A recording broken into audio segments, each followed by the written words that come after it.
और सभी कलाकार हमारे विजय यादव इवेंट्स के हम ऑनर राउर साहब के भतीजा राउर साहब के बेटा हम यहीं से पैर छू के प्रणाम कर देते, ताली बजा के आशीर्वाद देती। कहता ना कि यहाँ के लोग सही कलाकारी से पैदा होला।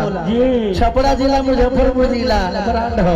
हेलो माइक छोड़े ना हमरा लोग। और बहुत खुशी की बात है कि मैं अपनी बहन की शादी में सभी भाई हाजिरी लगाने के लिए आते हैं और कोटि कोटि प्रणाम करते हैं हम विनोद भैया का और विकेश चौधरी जी का कि यहाँ पे सभी कलाकार को गाने बजाने का मौका दिए जी। क्या और हमारे वही टीम बीच बीच में थोड़ा नाराज हो जाते हैं हमारे प्रिंस बाबू।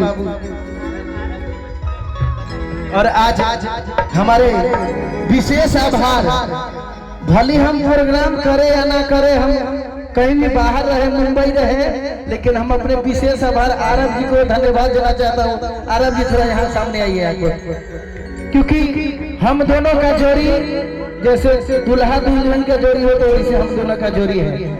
हम मुंबई में थे तो ये हमको बोले कि आपको आना पड़ेगा, तो हम बिल्कुल आएंगे। तुम मत बारे ना हम नौर बानी मादा बानी। अच्छा तो जरा गाड़ी में हाँ जरूर। और हम